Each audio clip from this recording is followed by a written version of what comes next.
오늘 말씀은 히브리서 11장 35절입니다. 히브리서 11장 35절부터 40절 제가 봉독해 드리겠습니다.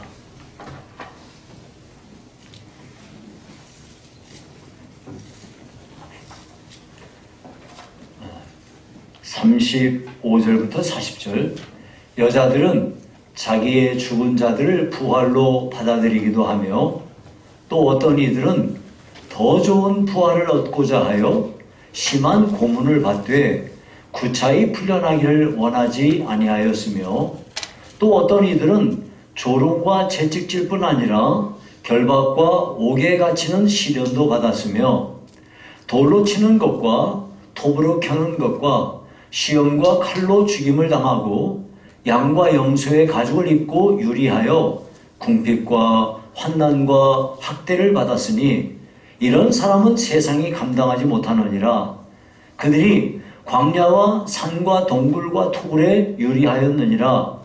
이 사람들은 다 믿음으로 말미암아 증거를 받았으나 약속된 것을 받지 못하였으니 이는 하나님이 우리를 위하여 더 좋은 것을 예비하였은즉 우리가 아니면 그들로 온전함을 이루지 못하게 하려 하심이라. 아멘. 오늘은 믿음으로 행한 것들이라는 제목으로 말씀을 선고하겠습니다. 여러분, 초대교회, 그러니까 교회가 처음 생길 때 그때 당시에는 많은 우리같이 예수 믿는 사람들이 굉장히 힘겹게 어렵게 예수를 믿었어요. 왜냐하면 박해가 너무 심했거든요. 이 유대인들은 그들의 민족이 히브리 민족이에요. 히브리 민족. 우리나라 사람들은 배달의 민족이었잖아요. 지금은 이제 배달의 민족 속 들어갔는데요. 배달만 하는 거, 그런 앱이 이제 배달의 민족이고요.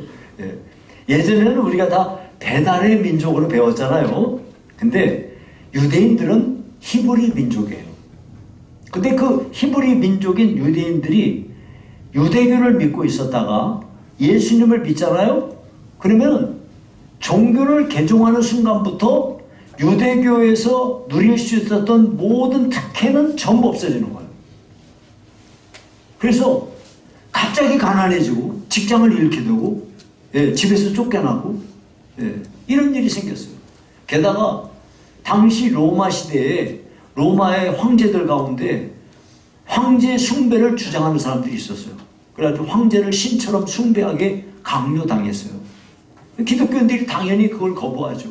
그러니까 무지막지한 박해가 교회 안에 밀려들었습니다. 그래서 많은 사람들이 순교의 제물이 되었어요. 이렇게 하다가 보니까 많은 사람들이 이 세월이 길어지면서 믿음이 연약한 사람들은 교회를 떠나기 시작했습니다. 예수 믿던 사람들이 다시 유대교로 돌아가는 일이 생겼다 그 말이에요. 이런 현상들을 보고 이 믿음이 연약한 사람들의 믿음을 굳게 세워주고 하나님의 말씀에 근거하여 이들을 세우기 위한 목적으로 기록된 것이 히브리서예요. 그 히브리서 가운데 우리가 11장을 다 살펴봤는데 오늘이 그 마지막 시간이거든요. 히브리서 11장은 믿음의 장 혹은 믿음의 영웅장, 그래서 우리 앞서서 믿음의 길을 걸어갔던 사람들 이야기를 쭉 소개하고 있어요. 그러면서 오늘 본문은 예수 믿다가 극심한 박해를 받은 사람들의 이야기가 여기 소개가 되고 있습니다. 여러분들이 이제 오해하지 말아야 될 게 있어요. 예수를 믿고 이 세상에서 잘 먹고 잘 살고 좋은 직장에서 여러분이 좋은 집에서 누리면서 살기 위해서 예수 믿는 거라고 생각하면 여러분이 잘못 생각하는 거예요. 어떤 분이 이런 말을 하는 걸 나는 알고 있는데요. 저 사람은 예수 믿는다고 그렇게 열심히 믿고 뭐 11조도 잘한다고 하는데 뭐 왜 저렇게 가난하게 살아? 여러분도 아마 그런 얘기 들어보신 분이 계실 거예요. 그렇게 말하는 사람은요, 기독교의 기자도 모르는 사람이에요. 그 사람은 누군가한테 잘못 배웠고, 우리들의 신앙을 왜곡하는 잘못된 사람이에요. 우리 예수 믿는 사람은요, 그런 동기 때문에 예수 믿는 게 아닙니다. 우리 예수 믿어서 잘 먹고 잘 살라고 예수 믿는 거 아니에요. 성경의 전체의 말씀이 뭐냐면, 우리가 예수를 믿고 이 세상에서 하나님이 예비하신 영원한 천성을 준비하는 기간으로 이 세상에서 우리가 사는 거예요. 그러니까 가난해도 오케이. 하나님이 우리한테 좀 부유하기도 해도 오케이. 부유해도 부유하다고 잘난 체하지 말고, 하나님이 내게 주신 거 그 가운데서 나보다 약한 사람들을 위해서 기꺼이 내 돈을 내놓을 줄 알고, 돈 없다고 비굴하게 굴지 말고, 돈 있다고 잘난 체하지 말고, 우리는 모두가 다 어떤 형편이든지, 내가 배웠든지 못 배웠든지 이런 거 상관하지 말고, 하나님 앞에서 하나님이 예비하신 천성을 늘 사모하며 이 땅 가운데서 살 것을 성경은 가르치고 있어요. 그러니까 여러분, 그 가운데서 지금 여기 히브리서에 기록된 이 당시의 사람들은 매우 극단적인 고통을 받으면서 신앙생활을 했어요. 그 이야기가 오늘 여기 기록되고 있거든요. 그래서 오늘 짧은 시간인데 그 이야기를 잠깐 해드리도록 하겠습니다. 그러면서 이걸 살펴보면서 우리들 가운데서도 믿음이 흔들리거나 연약한 사람들은 오늘 이 말씀을 잘 귀담아 들으셔야 됩니다. 첫 번째 35절에 보니까 여자들은 자기의 죽은 자들을 부활로 받아들이기도 하며 그랬어요. 여자들이 자기의 죽은 자들을 부활로 받아들였다는 얘기가 이 성경에 예가 있어요. 열왕기상 17장에 보면 사르밧 과부 얘기가 나오거든요. 이게 뭐냐면 엘리야 선지자 얘긴데요. 엘리야 선지자가 당시에 북이스라엘의 왕이었던 아합 왕에게 가서 하나님께 받은 계시대로, 왕이시여 내 말이 있기 전에는 비 안 옵니다. 그러고 도망쳤어요. 하나님의 말씀대로 그릿 시냇가로 도주를 해가지고 거기에서 하나님께서 까마귀를 통해서 먹을 걸 제공해 주는데 그걸 먹고 그릿 시냇가에 물을 마시면서 생활했어요. 급기야 흉년이 길어지니까 시냇물이 끊겼습니다. 그때 하나님께서 너 사르밧 과부에게로 가라. 사르밧에 있는 과부에게로 가라 그랬어요. 거기서 내가 너를 먹여 살릴 거야. 그래서 사르밧으로 갔는데 그 사르밧에 과부 하나가 사는데 이 과부는 외동 아들하고 둘이서 살아요. 근데 먹을 게 다 떨어졌으니까 밀가루 한 줌하고 그리고 기름 조금 있어. 이걸로 마지막 빵 하나 만들어 먹고 죽으려고 딱 하고 있는데 엘리야 선자가 가서 그 만드는데 만들어갖고 조그만 거 하나 만들어서 나한테 먼저 주라고. 여러분 어떻게 생각해요? 뭐에서 뭐 빼먹고? 말을 해야 될 말이 따로 있지. 그렇게 마지막으로 그거 먹고 죽으려는 사람한테 그거 뺏어 먹으려고 그러면 되겠어요? 근데 하나님의 말씀을 전해줬어요. 내 밀가루 통이 마르지 않을 것이고 내 기름이 마르지 않겠다고 여호와 말씀하셨다. 근데 이 말을 믿고 이 여자가 이 빵을 만들어 갖고 그 중에 한 덩어리를 선지자에게 줬단 말이에요. 그러고 난 뒤에 놀라운 기적이 일어났는데 이 밀가루 통에 밀가루가 끊어지지 않냐고 계속 생기는 거야. 기름을 따라도 계속 나오는 거야. 그래가지고 온 흉년의 기간을 잘 지냈다는 거예요. 자, 그런데 문제가 있습니다. 이 여인에게 외동아들이 있는데 아들이 죽어버렸네. 아이고. 그러니까 이 여자가 선지한테 와가지고 엘리야 선지한테 당신이 왜 나한테 와가지고 내 아들을 죽이냐고 그러면서 이렇게 하니까 야, 지금 얼마나 기가 막힙니까? 그래, 엘리야 선자가 하나님께 기도하고 이 아이를 살려냈습니다. 그러니까 이 사르밧 과부는 죽은 자로부터 자기의 이 아들을 부활로 받게 된 거예요. 또요, 여기 지금 열왕기 하 4장에 보면 수냄 여인 이야기가 나오거든요. 이거는 엘리사 선지자예요. 아까는 엘리야 선지자고 이번에는 엘리사 선지자인데 엘리사 선지자가 자주 수냄에 갔어요. 근데 거기에 이 존귀한 여자분 한 분이 있는데 이 여자분이 선지자님을 아주 정성으로 잘 모셨습니다. 그리고 자기네 집에 작은 방을 꾸며놓고 책상도 거기다가 뭐 필기도구며 침상이며 이런 걸 잘 준비를 해놓고 오시면은 음식까지 잘 접대를 했어요. 그러니까 이 엘리사 선자가 너무 이게 막 송구스럽고 고마우니까 그 여자를 불러다가 뭐 원하는 거 있어? 하고 물어봤더니 알아봤더니 이 여자는 아들이 없는 거야. 그래서 엘리사 선자가 말했어요. 내년 이맘때 아들이 있을 거예요. 그랬더니 아이 놀지 마세요. 그랬단 말이에요. 그러는데 아들이 정말로 생겼어. 그러니 얼마나 참 좋겠습니까? 이렇게 자라던 아들이 어느 날 아이고 머리야 하고 죽었어. 급사한 거야. 이야, 이 기가 막힌 일을 만났으니. 그런데 이 수냄 여인은 엘리사 선지자한테 가기만 하면 이 아들이 죽은 아들도 살려낼 걸로 믿은 거야. 그래가지고 막 그냥 선지자한테 달려가가지고 선지자 발을 붙들고 왜 그렇게 해서 선지자 엘리사가 선지자가 와서 그 아이를 살려냅니다. 바로 그 말이에요. 죽은 자 가운데서 자기 아들을 이렇게 부활로 받아들이게 된 거예요. 무엇 때문에 이런 일이 벌어졌습니까? 모든 것이 다 믿음으로 말미암아 이루어진 일이야. 하나님 앞에 하나님 이 아이를 살려주십시오 하고 선자가 믿고 기도한 것이고 선자한테만 가면 난 내 아들을 살려낸다 이렇게 믿고 이렇게 했기 때문에 모든 것이 믿음으로 말미암아 죽은 자 가운데서 부활로 받았다 하는 말이에요. 또 거기 보니까 그 다음에 35절 중간에 또 어떤 이들은 더 좋은 부활을 얻고자 하여 심한 고문을 받되 구차히 풀려나기를 원하지 아니하였으며 그랬어요. 자, 여기 보니까 더 좋은 부활을 사모하며 살았다는 말이에요. 이 믿음의 사람들은요, 어떤 사람은 죽은 자를 부활로 받기도 하고요, 어떤 사람은 더 좋은 부활을 사모하며 살았다는 거예요. 근데 더 좋은 부활을 사모했기 때문에 심한 고문을 받아도 구차히 풀려나지 않았다.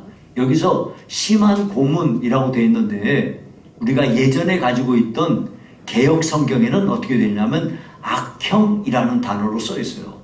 우리가 지금 가진 성경은 심한 고문이라고 번역했고요. 근데 이 단어가 뭐냐면 악형이라는 단어가 뭐냐면 북을 치듯이 죽도록 때린다 그런 말이에요. 그러니까 이 악형이라는 게 어떤 형벌이 있냐면 형틀에다가 사람을 묶어놓고 그냥 사지를 완전히 늘려서 저기다가 그래가지고 말뚝에다가 다 이렇게 해서 막 박아놓고 완전히 늘린 다음에 창으로 이런 마디를 전부 찔러버린대요. 그러고 나서는 앞뒤로 막 북을 치듯이 두들겨 패가지고 죽을 때까지 그렇게 때려서 죽이는 형벌이래요. 야, 이렇게 모진 고문을 당하면서 죽었는데도 굴차게 목숨을 구걸하지 않고 당당하게 믿음으로 죽었다 이거예요. 어떤 사람들은 왜 이렇게 이런 고난을 당하면서까지 그런 형벌을 당하면서도 구차하게 살지 않았냐?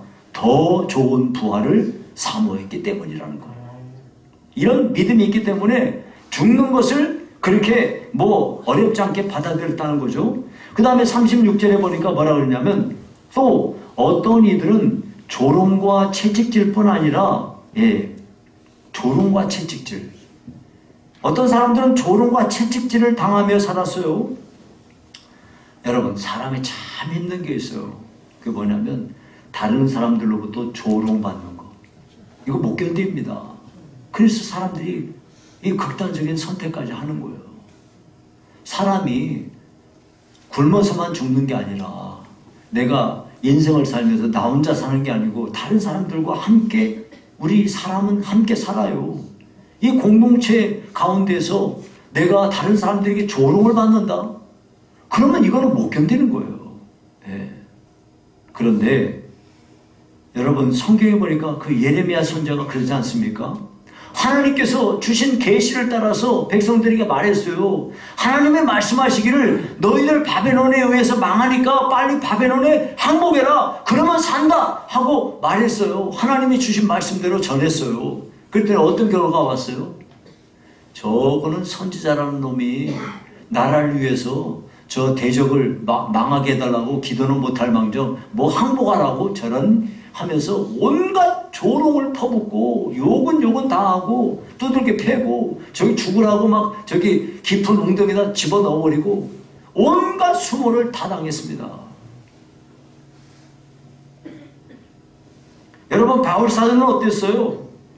이 사람은 원래 예수 믿는 사람 박해하던 사람이잖아요. 그러다가 예수님 만나고 이렇게 회심해가지고서 목숨이 끊어질 때까지 전도하잖아요. 그런데 가는 데마다 미친놈 취급받고 저거 배신자 저거 하면서 온갖 수모를 당하고 조롱받고 매도 얼마나 맞았어요. 40에 하나 감한 매를 5번이나 맞았다고 그랬어요. 태형을 3번이나 맞고 돌로도 맞고요. 예, 어마어마하게 많이 맞았어요. 그러면서도 복음을 전했습니다. 여러분 그 뒤에 보니까 또 그랬어요. 예, 거기 뭐라고 그러냐면 예, 결박과 옥에 갇히는 시련도 받았으며 결박과 옥에 갇히는 거 여러분 베드로도 어땠어요? 베드로도 뻑하면 감옥 들어가요. 예, 나중에 그러지 않습니까? 그 전에 내려오는 전승에 따르면 베드로는 내가 우리 주님처럼 똑같이 어떻게 십자가에 못 박히겠냐. 나를 거꾸로 매달아 죽여라. 그래가지고 거꾸로 매달려 죽었다지 않았습니까? 바울과 실라도요. 복음 전하다가 붙잡혀서 옷 찢겨가지고 벗겨져서 매로 실컷 두들겨 맞고 깊은 옥에 갇혀가지고 도망 못 가게 발에다가 착고가 채워지지 않습니까? 이런 시련을 다 믿음 때문에 당했다 이겁니다. 예수님 믿는다는 이유 때문에 이런 극단적인 고통을 받은 거죠. 37절에 보니까 돌로 치는 것과 톱으로 켜는 것과 시험과 칼로 죽임을 당하고 그랬어요. 여러분 돌 맞아서 죽은 사람 무지하게 많아요. 예수 믿었다는 이유 때문에.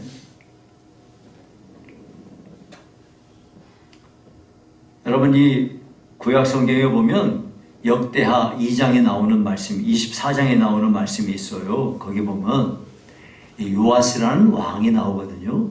이 요아스가 8살 때 왕 위에 오른 사람이에요. 원래는 그 앞에서 요아스 저기가 아이가 죽을 건데 그 고모가 그냥 죽을 건데 얘를 침실에다가 숨겨갖고 살려낸 거야. 그래가지고 고모가 그냥 목숨을 걸고 발각 나면 바로 죽을 테니까 목숨을 걸고 이 아이를 이렇게 길러가지고 8살 때 왕 위에 올립니다. 그러면 요아스는 누구 때문에 살았고 누구 때문에 자기 왕 위에 오른 거예요? 자기 고모랑 고모부 때문에 그런 거 아닙니까? 예. 누구 갑자기 고모부 하니까 누구 생각이 나긴 하는데. 근데요, 요아스가 어떻게 했냐면 그 고모부인 여호야다의 아들이 스가랴예요. 스가랴가 선지자이기 때문에 하나님께 받은 말씀을 받아가지고 요아스가 패역한 일을 하니까 경고했어요. 하나님의 말씀으로. 그때는 어떻게 했는지 알아요? 세상에 자기를 살려주고 그렇게 했던 그 고모부의 아들을 갖다가 돌로 쳐 죽였어요. 네. 참 스가랴는 믿음 때문에 하나님께 받은 메시지를 전하다가 돌 맞아 죽었어요. 톱에 켜서 죽은 사람들도 있어요. 성경에는 톱에 켜서 죽은 사람 얘기가 안 나와요. 그런데 터툴리안이라는 유명한 신학자가 있는데요. 이 사람이 전한 말에 따르면 이사야 선지자가요, 므낫세 왕한테 톱에 켜서 죽었다는 거예요. 칼에 베어서 죽임을 당한 사람들은 또 얼마나 많습니까? 이와 같이 믿음 때문에 온갖 어려움을 당하며 죽임을 당한 사람들이 부지기수인 것입니다. 그 뒤에 보니까 양과 염소의 가죽을 입고 유리하여 궁핍과 환난과 학대를 받았다. 양과 염소의 가죽을 입고 유리했다. 여러분, 여기 보니까 양과 염소 가죽이면 되게 좋은 옷이네. 우리가 그렇게 생각할 수 있는데요. 예, 여러분이 양 기르고 목축업 하는 사람들은 양 잡으면요 가죽이 그냥 싹 나와요. 제가 양 가죽 벗기는데 진짜 빨리 벗기는 거 봤는데요. 엄청 빨리 벗기더라고요. 그냥 술술술 이거 옷 벗듯이 벗겨요. 이야, 신기하더만요. 그거를 그냥 얼기설기한 거 그냥 입고 사는 거예요. 이런 거 입고 여기저기 떠돌아다니면서 먹을 것도 제대로 못 먹고 예수 믿는다는 이유 때문에 이렇게 모든 것을 다 잃고 이렇게 유리하며 사는 사람들이 부지게 쓰였다는 거예요. 그러면 이 사람들 예수 잘못 믿어갖고 집도 절도 없이 살아서 그렇습니까? 예수 잘 믿은 대가가 이렇게 주어졌다 그 말이에요. 그 다음에 38절에 보니까 이런 사람은 세상이 감당하지 못하느니라. 그들이 광야와 산과 동굴과 토굴에 유리하였느니라. 광야와 산과 동굴과 토굴에 유리했다. 여러분, 저는요, 로마에 가서 로마의 그 카타콤에 들어가 보면서 마음에 참 짠하더라고요.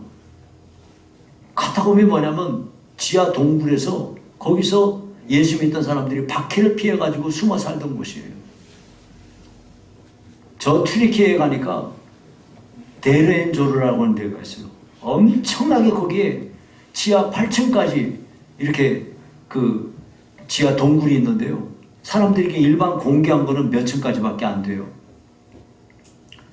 거기에서 사람들이 태어나고 먹고 살다가 거기서 죽고 한 번도 태양빛을 보지 못하고 그렇게 살던 사람들이 있었어요. 박해를 피해가지고 거기서 그 굴 속에서 예배하고 굴 속에서 하나님께 예배드리고 그렇게 살다가 죽은 사람들이 부지기 쉬웠다 이 말이에요.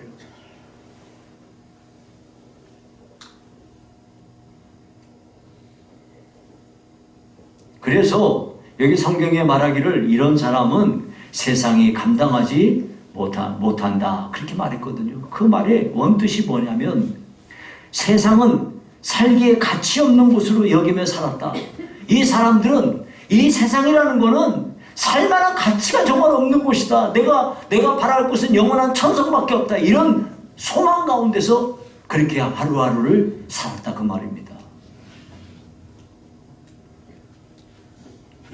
여러분, 우리 믿음의 조상들은 이와 같이 사는 거예요. 이런 사람들이 얼마나 되는지 알아요? 12장 1절에 보니까 그렇게 말했거든요. 이러므로 우리에게 구름같이 둘러싼 허다한 증인들이 있으니 원래는 이게 장수가 없는 거잖아요. 이게 후대의 사람들이 읽기 쉽게 하려고 찾기 쉽게 하려고 이거 구분해 놓은 거예요. 원래 그거 없어요. 이러므로 우리에게 구름같이 둘러싼 허다한 증인이 있다. 여러분, 이와 같이 고난받고 역경 속에서 생명까지 잃었던 수많은 사람들이 증인이에요. 예수 믿는데 그냥 형통하고 잘 먹고 잘 살고 이런 거라고 매도하면서 하는 사람들은 기독교에 대해서 오해하는 사람이에요. 우리들도요, 정신 차려야 돼요. 예수 믿고 잘 먹고 잘 살려고 여러분이 기도 그렇게 하고 하는 사람은 기도 바꾸셔야 돼요. 내가 예수 잘 믿다가 정말로 예수 잘 믿으려고 하면 안 믿는 우리 가족들이 제일 미워할 거예요. 저거 광신자라고 할 거예요. 여러분 친척들이 여러분들한테 욕할걸요? 네. 저 예수 믿는다고 그러면서 광신자라고.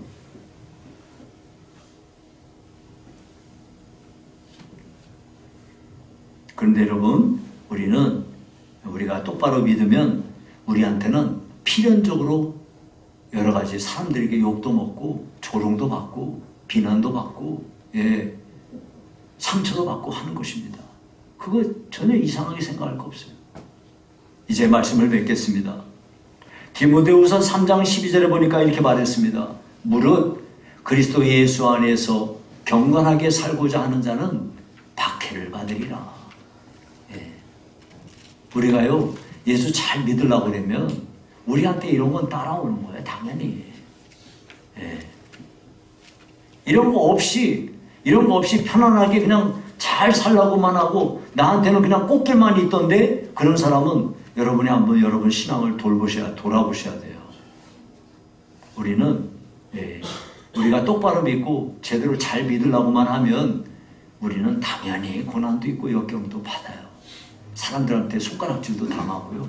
네, 그렇게 되어 있습니다.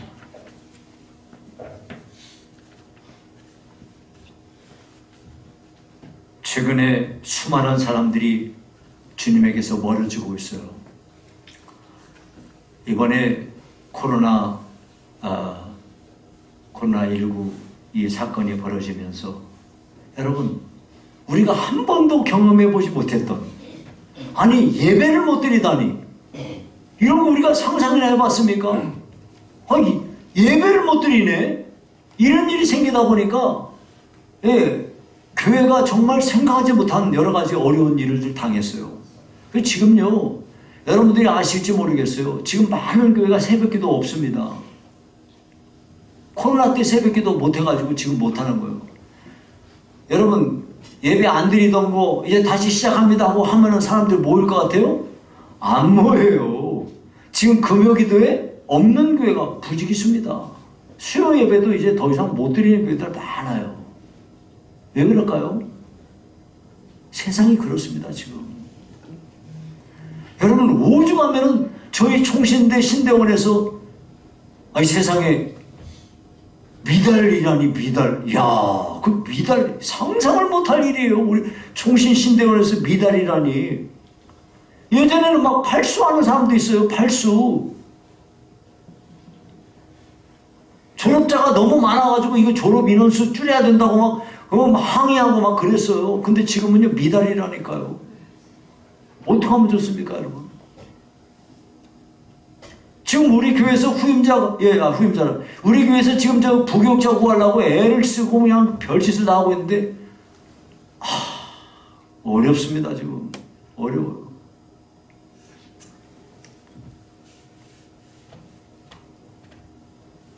그래서 수많은 이런 현상이 올 때일수록 수많은 사람들이 교회를 떠날 겁니다. 여러분들이 교회 와서 기대하는 게 있겠죠. 하나님이 내 기도 들어줘가지고 잘 먹고 잘 살게 해주고 우리 가족들 다 형통하고. 그런 거 아니에요. 성경을 잘 봐봐요. 어디가 그렇게 말해요. 그렇게 말하고 가르치는 사람은 새빨간 거짓말을 하는 거예요. 물론 우리는 하나님께 소원하죠. 하나님께서 우리의 삶에 형통이길 주시기를 정말로 간절히 사모하죠. 그런데 그 길 안 주셔도 괜찮아요, 주님. 그리고 우리 신앙생활 하는 거예요. 그 길 주시면 감사하고, 하나님이 내게 부유함을 주시면 그 부유함을 가지고 살고, 내게 가난함 주시면 그거 가지고도 만족하며, 하나님께 내가 가진 것 별로 없고 또 배운 것도 별로 없지만 나는 이 세상에서 예수 믿는 사람으로서 부유하게 살아가는 것이 우리 그리스도인들이지, 돈 없다고 위축되고 열등감 느끼고 그렇게 사는 게 그리스도인이 아니라고요. 세상이 흔들리고 수많은 사람들이 주님을 떠난다 할지라도 우리 성도들은 이 세상에서 어떠한 일이 내게 주어져도, 내가 생각하지도 못한 불의의 사고가 나한테 닥친다 하더라도, 내가 상상도 못 해봤던 그런 질병이 나한테 내가 딱 걸렸다 할지라도, 갑자기 사업이 부도가 나서 망해버렸다 할지라도, 인간관계가 완전히 박살났다 이런 형국이 오더라도 우리가 믿음의 사람이라는 뭘 얘기합니까? 그때 흔들리지 않는 거예요. 왜? 우리는 이 땅에 소망 두지 않고 하나님이 예비하신 영원한 천성에 우리의 소망을 두고 살기 때문에 그런 것입니다. 우리 믿음의 선조들은 이런 일들까지 당하면서 믿음을 지켰어요. 이 사람들이 증인이라 이거예요. 그러니까 여러분, 우리들도 바른 믿음의 길에 서서 흔들림이 없이 하나님께 영광을 돌리며 사는 저와 여러분이 되기를 주의 이름으로 축원합니다. 살아계신 하나님 아버지 감사합니다. 믿음의 선진들이 이렇게 온갖 어려움 속에서도 믿음을 지켰던 것처럼 우리들도 흔들림이 없이 구주 예수님 의지하고 믿음 안에 견고하게 서도록 축복해 주시옵소서. 예수님 이름으로 기도하옵나이다. 아멘.